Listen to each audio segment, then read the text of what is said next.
Assalamualaikum warahmatullahi wabarakatuh.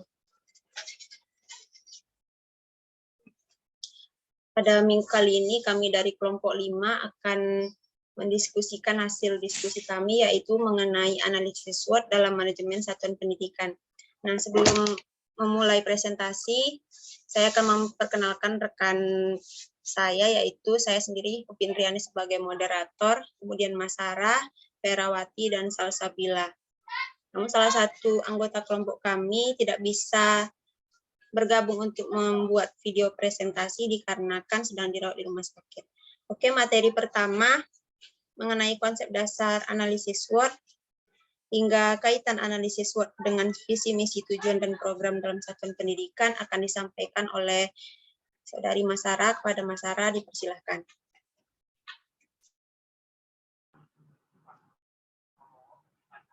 Baik, terima kasih kepada moderator.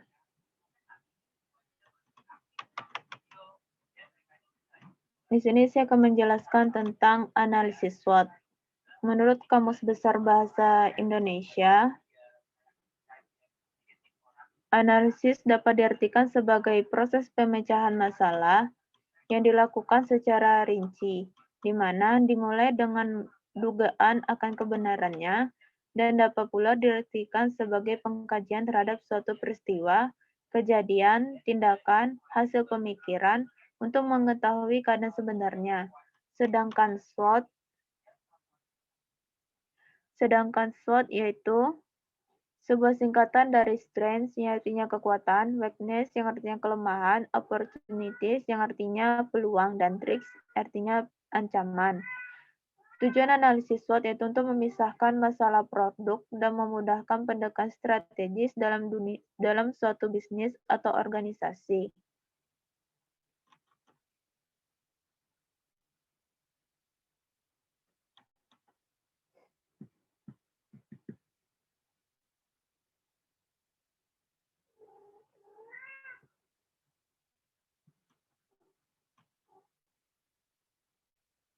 Selanjutnya, definisi elemen SWOT. Menurut Burhanuddin, ada 4 definisi elemen SWOT. Yang pertama, strength, yaitu kekuatan, di mana faktor internal atau dalam yang cenderung memiliki efek positif atau menjadi mampu untuk mencapai tujuan suatu lembaga pendidikan. Yang kedua, yaitu weakness, kelemahan, di mana faktor internal atau dalam yang mungkin memiliki efek negatif atau menjadi penghalang untuk mencapai tujuan suatu lembaga pendidikan. Yang ketiga itu ada opportunity, yaitu peluang, di mana faktor eksternal atau luar yang cenderung memiliki efek positif pada pencapaian atau tujuan sekolah, atau tujuan sebelumnya tidak dipertimbangkan. Yang keempat yaitu threat atau ancaman, yaitu faktor eksternal atau kondisi yang cenderung memiliki efek negatif pada pencapaian tujuan suatu lembaga pendidikan atau membuat tujuan absurd atau malah sulit dipercayai. Jadi analisis SWOT dalam manajemen satuan pendidikan yaitu suatu upaya dalam melakukan analisis terhadap keadaan suatu pendidikan dengan mengkaji keuntungan, kelemahan, peluang, dan ancaman terhadap persoalan dalam satuan pendidikan. Kaitan analisis SWOT dengan visi, misi, tujuan, dan program. Analisis SWOT sebagai dasar untuk menerjemahkan visi, misi, dan tujuan program yang lebih profesional, meliputi rencana pengembangan sekolah dan rencana kerja tahun sekolah. Faktor pendukung dari analisis SWOT untuk visi, misi, tujuan, dan program itu adalah informan data, sedangkan faktor penghambatnya itu ada segi konsep, segi instrumen, sistem kendala, SDM dan aspirasi, serta kurang profesional. Sekian dari saya, kembali kepada moderator. Oke, terima kasih kepada Mas Sarah yang telah menjelaskan materi mengenai konsep dasar analisis SWOT hingga kaitan analisis SWOT dengan visi, misi, dan tujuan dari satuan pendidikan.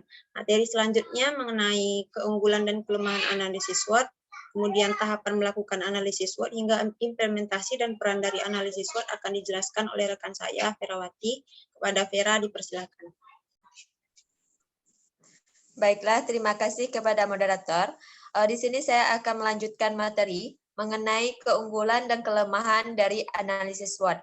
Adapun keunggulan dan kelemahan dari analisis SWOT, yang pertama keunggulannya yaitu proses analisis yang sederhana, kemudian proses penyajian yang sederhana, kemudian kemampuan merefleksikan esensi, dan saling mempertautkan.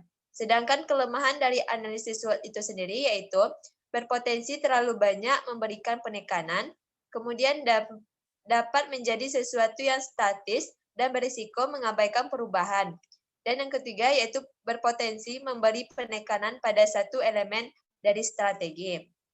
Selanjutnya, tahapan dalam analisis SWOT. Adapun beberapa tahapan dalam melakukan analisis SWOT. Yang pertama, identifikasi kelemahan secara internal dan ancaman secara eksternal yang umum pada semua komponen sebagai contohnya dalam dunia pendidikan atau suatu perusahaan.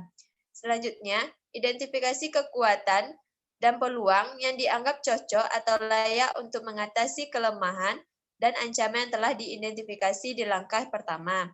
Yang ketiga, yaitu lakukan analisis SWOT lanjutan setelah mengetahui kekuatan, kelemahan, peluang, dan ancaman dalam konteks yang hendak dianalisis, misalnya dalam manajemen perusahaan maupun dalam manajemen pendidikan. Tahapan yang keempat yaitu rumuskanlah strategi-strategi yang direkomendasikan untuk menangani kelemahan dan ancaman, termasuk kepada pemecahan masalah, perbaikan, dan pengembangan untuk lebih lanjut. Tahap yang kelima yaitu tentukan prioritas penanganan kelemahan dan ancaman serta membuat sebuah rencana tindakan untuk menanganinya. Selanjutnya, langkah-langkah dalam analisis SWOT dengan beberapa pendekatan, yaitu pendekatan kualitatif dan pendekatan kuantitatif. Di mana langkah-langkah analisis SWOT dengan pendekatan kualitatif yaitu yang pertama, pengumpulan data. Pengumpulan data dapat dilakukan dengan menghadirkan semua stakeholder lembaga. Dapat dilakukan dengan wawancara secara mendalam maupun dengan dokumentasi dan observasi. Selanjutnya, langkah kedua yaitu melakukan analisis SWOT dengan bantuan matriks SWOT untuk menentukan strategi sebagai pedoman dan kerangka program pengembangan lembaga pendidikan yang harus dilakukan. Dengan menggunakan strategi berikut, yaitu strategi SO atau Strength Opportunity, kemudian strategi WO, Weakness Opportunity Strategi, selanjutnya strategi ST, Strength Strategi, dan strategi WT, Weakness dan Strategi. Selanjutnya, langkah-langkah analisis SWOT pada pendekatan kuantitatif. Yang pertama, yaitu pembobotan faktor internal dan eksternal yang berpengaruh terhadap kinerja lembaga pendidikan. Yang kedua, mengidentifikasi kekuatan, kelemahan, peluang, dan ancaman atau disebut dengan SWOT.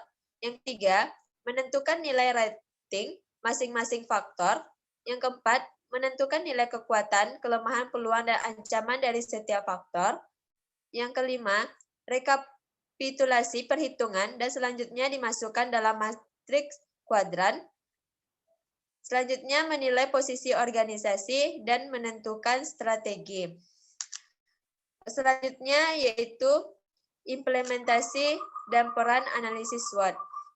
Dalam penerapan analisis SWOT, tentunya terdapat beberapa cara yang dapat digunakan agar analisis SWOT dapat menghasilkan solusi dengan baik, dengan mendapatkan strategi dalam meningkatkan mutu pendidikan. Di mana menurut Gleister dan Falsaff, dia menyatakan bahwa perencanaan strategi analisis SWOT adalah teknik yang paling umum digunakan untuk melakukan analisis situasional. Pendekatan standar perencanaan strategi adalah analisis environmental untuk mengidentifikasi peluang dan hambatan serta tantangan organisasi dan menganalisis internal untuk mengidentifikasi kekuatan dan kelemahannya. Setelah dilakukan analisis SWOT tersebut, hasil analisis SWOT tersebut kemudian digunakan sebagai acuan untuk menentukan langkah-langkah selanjutnya dalam upaya memaksimalkan kekuatan dan memanfaatkan peluang, serta secara bersamaan minimalkan kelemahan dan mengatasi ancaman.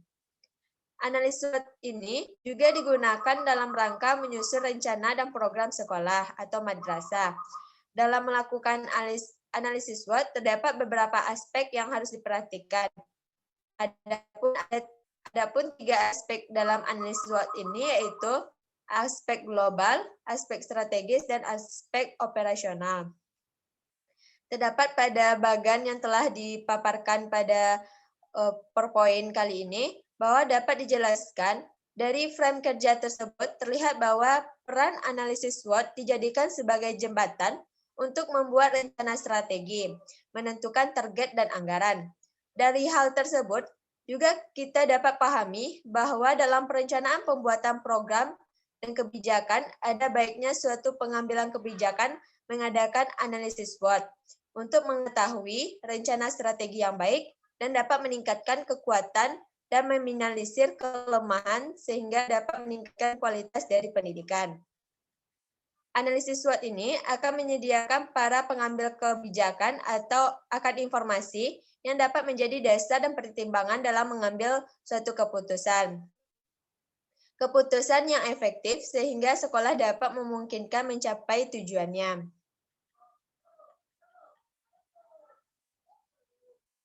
Beberapa contoh lingkungan internal dalam lembaga pendidikan, lembaga kependidikan dan staf administrasi, ruang kelas, laboratorium, dan fasilitas sarana dan prasarana dalam pendidikan. Jika contoh dalam lingkungan eksternal pada lembaga pendidikan seperti tempat kerja yang prospektif bagi lulusan, orang tua, dan keluarga siswa. Baiklah, sekian materi yang dapat saya sampaikan. Saya kembalikan kepada moderator. Terima kasih kepada Vera yang telah menjelaskan materi mulai dari keunggulan dan kelemahan analisis SWOT hingga implementasi dan peran analisis SWOT dalam satuan pendidikan. Nah, materi terakhir yaitu mengenai contoh analisis SWOT dalam satuan pendidikan hingga strateginya akan saya jelaskan sendiri, yaitu yang pertama dari kekuatan internal IKIP. Nah, sebelumnya telah dijelaskan oleh rekan saya, analisis SWOT itu adalah singkatan dari lingkungan internal berupa kekuatan dan kelemahan, serta lingkungan eksternalnya berupa peluang dan ancaman. Nah, analisis SWOT ini bisa dimanfaatkan atau dicontohkan dalam transformasi IKIP menjadi universitas. Nah, kekuatannya yang pertama yaitu responsif terhadap perubahan. Nah, berdasarkan rencana strategis dari IKIP Padang pada tahun 97 hingga 2000-an, IKIP atau Institut Keguruan dan Ilmu Pendidikan memiliki efek positif yaitu responsif terhadap perubahan. Kemudian IKIP ini juga mempunyai pengalaman mengelola perguruan tinggi, kemudian menganut prinsip pengelolaan yang fleksibel atau mudah digunakan, memiliki sumber daya manusia yang memadai sebagai modal dasar yang baik dari kualitas maupun kuantitasnya. Kemudian IKIP ini berada pada lokasi sosial budaya yang relatif mempunyai mobilitas yang tinggi dan terbuka. Kemudian kekuatan lainnya yaitu adanya kerjasama penelitian antara dosen IKIP dengan beberapa institut di daerah setempat. Kemudian tersedianya dosen IKIP yang memiliki kualifikasi program S2 dan S3 dan tersedianya fasilitas belajar di IKIP yang cukup memadai untuk melaksanakan proses pembelajaran. Nah, selain kekuatannya, IKIP ini juga memiliki kelemahan internal. Yang pertama, dosen IKIP ini mempunyai kualifikasi tamatan program doktor atau S3-nya masih terbatas jumlahnya. Kemudian dosen yang di IKIP ini mempunyai kualifikasi tamatan program S2 dan S3 dalam spesialisasi bidang non-kependidikan yang masih terbatas juga jumlahnya. Kemudian dosen IKIP ini mempunyai jabatan fungsional sebagai guru besar masih sedikit jumlahnya, apalagi guru besar dalam bidang non-kependidikan. Kemudian masih banyaknya dosen yang belum menguasai bahasa Inggris dan kurang memiliki kepekaan akademis dan etos kerja, serta kurang mengembangkan sistem evaluasi timbal balik dari antara dosen dan mahasiswa. Nah, kemudian peluang dari lingkungan eksternal IKIP ini adalah kemajuan IPTEK yang makin berperan sebagai daya penggerak dalam pengelolaan perguruan tinggi secara profesional, banyaknya tamatan dari SLTA yang berkeinginan untuk memasuki universitas, dan dalam era globalisasi dan akan diberlakukannya perdagangan bebas seperti AFTA dan APEC pada tahun 2020 lalu. ancaman dari lingkungan eksternal IKIP yang pertama yaitu dampak dari era reformasi dan globalisasi, masyarakatnya semakin terbuka, kritis, dan dinamis.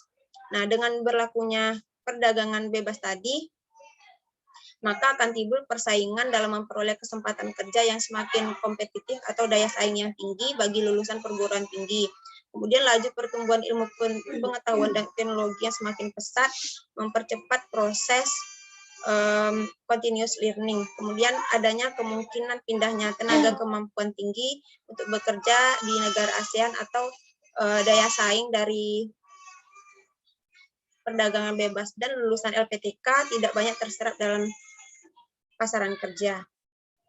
Nah, dari banyaknya analisis SWOT dalam reformasi IKIP menjadi universitas, ada beberapa strategi yang dapat dilakukan oleh satuan pendidikan untuk menghadapi tantangan era globalisasi.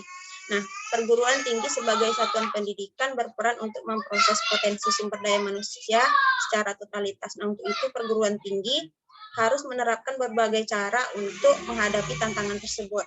Nah, strategi yang pertama yaitu bersaing untuk menarik peserta didik. Mutu peserta didik akan mempengaruhi proses dan hasil pendidikan. Untuk itu ada beberapa langkah yang diperlukan untuk menarik peserta didik terbaik untuk masuk ke dalam universitas. Yang pertama, pimpinan perguruan tinggi perlu menyebarkan pengertian karakteristik peserta didik yang terbaik, kemudian menyebarkan visi dan misi, serta menginformasikan profil peserta didik kepada masyarakat. Kemudian pemberian beasiswa bagi mahasiswa yang berprestasi dan memberikan bantuan jasa tenaga kerja bagi lulusan perguruan tinggi bersangkutan. Kemudian harus mengembangkan instrumen seleksi yang valid dan reliable untuk menjaring calon peserta didik yang diharapkan dan membina reputasi satuan pendidikan dengan mengutamakan profil dari perguruan tinggi tersebut. Strategi yang kedua yaitu mengembangkan proses pembelajaran. Nah, proses pembelajaran ini mempunyai peranan penting dalam satuan pendidikan karena kualitas proses pembelajaran akan menentukan hasil dari pendidikan itu. Nah, implikasi strategis dari mengembangkan proses pembelajaran yang pertama yaitu dosen adalah mitra belajar bagi peserta didik. Nah, untuk itu dosen perlu memperlakukan peserta didik sebagai mitra belajarnya. Peran dosen terhadap peserta didik sebagai komunikator tidak dapat digantikan oleh teknologi apapun. Kemudian yang kedua, penyusunan silabus tidak boleh kaku. Nah, sehingga dalam pelaksanaannya memungkinkan untuk dikembangkan berdasarkan ciri khas dari kompetensi dosen, keterbukaan peserta didik, dan organisasi perguruan tinggi yang bersangkutan. Kemudian pimpinan perguruan tinggi perlu menyediakan sarana yang diperlukan, dan organisasi perlu pendekatan sistem untuk menggerakkan dan menjaga kesinambungan proses pembelajaran yang efektif. Kemudian strategi yang terakhir yaitu menghilangkan batas.